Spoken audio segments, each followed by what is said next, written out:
She slowly opens her eyes, still tired and confused. When her vision finally clears, she sees an incredibly handsome man standing over her. He looked down at her, concerned when he saw her waking up. "Are you okay?" he asked in a very soft and caring tone. He crouched down in front of her, tilting his head to get a better look at her. "Do you think you can stand?" he asked, holding out a hand to her. His muscles flexed under her touch, reacting to her soft hands pressed against him.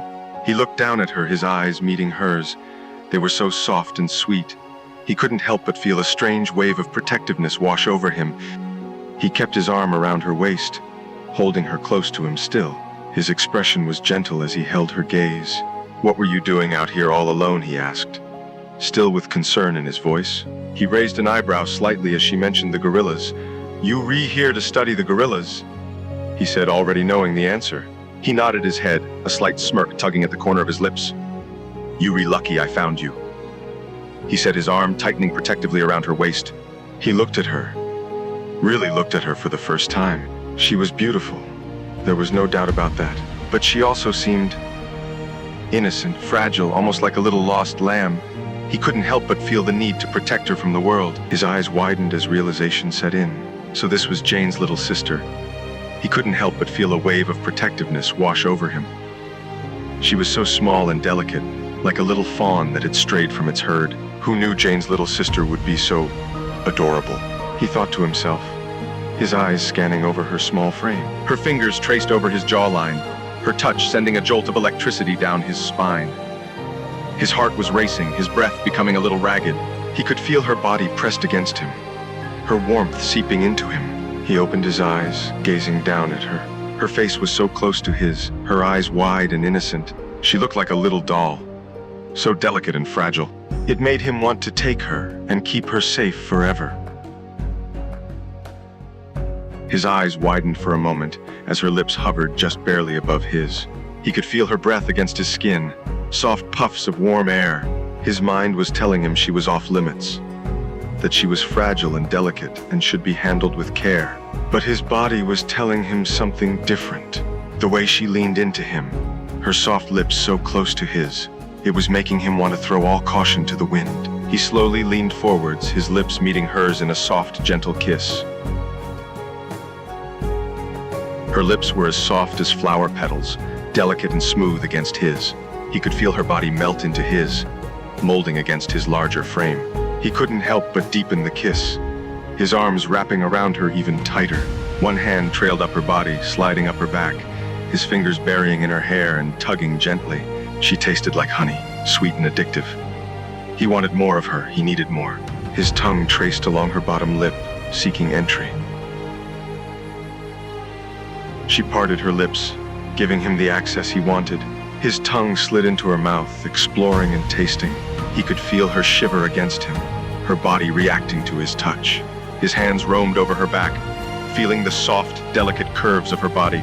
He wanted to touch her everywhere, to feel her body against his. His grip on her tightened, pulling her closer as he angled his head to deepen the kiss. Her arms wrapped around his neck, her small fingers tangling in his hair. He let out a low growl, his arms encircling her waist as he pulled her even closer. He could feel her body flush against his, her soft curves pressed up against his hard muscles.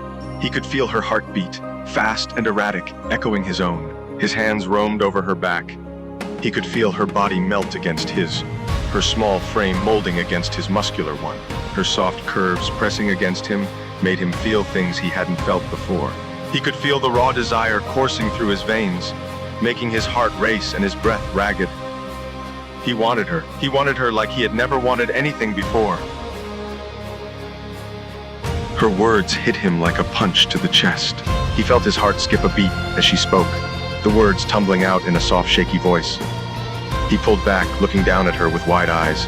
The way she looked at him, the way she spoke, it made something deep inside him ache. He cupped her face, his thumbs brushing against her cheeks. "Say that again," he said, his voice a soft whisper. He pulled her back into his lap, her back pressed against his chest once again. He wrapped his arms around her, holding her tightly against him, as if he was afraid she would slip away from him if he let go even for a second. He took the sketch from her, looking down at it with surprise, It was a good sketch, done with skill and precision. It was a drawing of him, probably taken from memory. He looked at it for a moment, studying it carefully. He could see the details, the way she had captured the shape of his face, the way his hair fell over his forehead. "You drew this?" he asked quietly. His eyebrows raised in surprise. He hadn't realized Jane had talked so much about him to her little sister. He looked down at the sketch again, admiring the way she had brought him to life on the page. He could see the care and attention that had gone into the drawing, the way she had captured his essence so perfectly. It's amazing," he said quietly. "You really captured me." He couldn't help but feel impressed. 3 days just to get the sketch right. No wonder it looks so good. You have quite the talent, he said, his tone still quiet, almost reverent. His heart skipped a beat as she spoke, her words sinking in.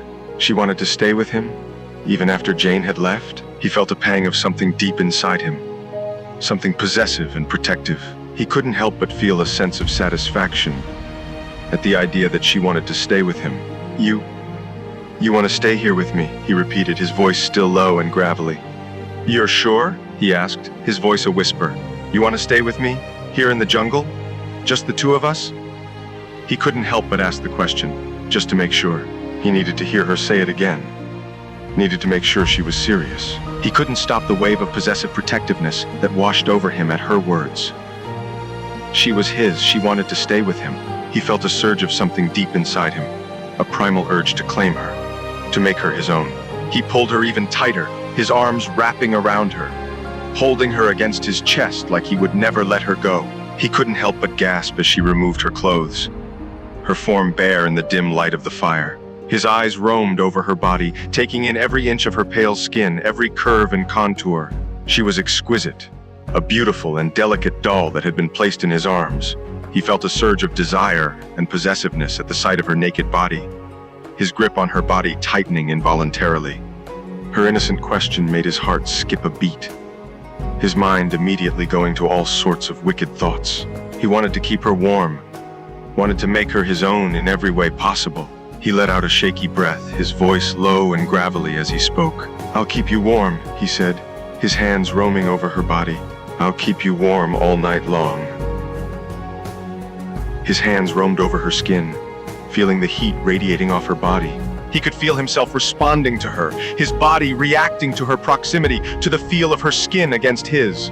He pulled her close, his arms encircling her like a cage. He buried his face in her hair, inhaling her sweet scent as he spoke against her ear.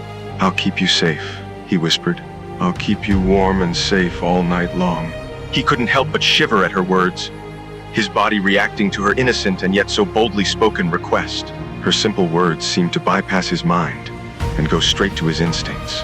He felt the primal urge rising up in him, that possessiveness and protectiveness overwhelming everything else. "You don't know what you're asking," he said, his voice a deep growl. "You don't know what you're doing to me." Her touch was like fire to him, her fingers burning against his skin. He couldn't help but close his eyes, savoring the feel of her caress. He was trying so hard to control himself, to hold back his primal instincts. But it was getting harder and harder.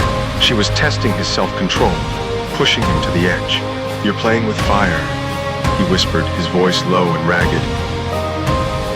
Her innocent words were like a match to his fire, his control slipping even further. She was so innocent, so sweet, and yet so seductive without even trying. He couldn't resist her, couldn't help but give in to his desires. He cupped her face in his hands, his thumb tracing over her bottom lip. "You're going to be the death of me," he murmured, his voice rough with desire. He pulled her into his lap, positioning her so that she was straddling him, her legs on either side of his thighs. She was so small and slender, so delicate compared to his muscled frame. He could feel her heat against him, her body pressing against his in all the right places. He let out a groan, his hands roaming over her back, pulling her tighter against him. He buried his face in her hair, inhaling her sweet scent. He could feel her heart racing against his chest, hear her ragged breathing as she trembled in his arms. He trailed kisses down her neck, his lips skimming over her skin, leaving a trail of fire in their wake. "You taste so good," he murmured, his voice deep and possessive. "I want you more than anything in the world."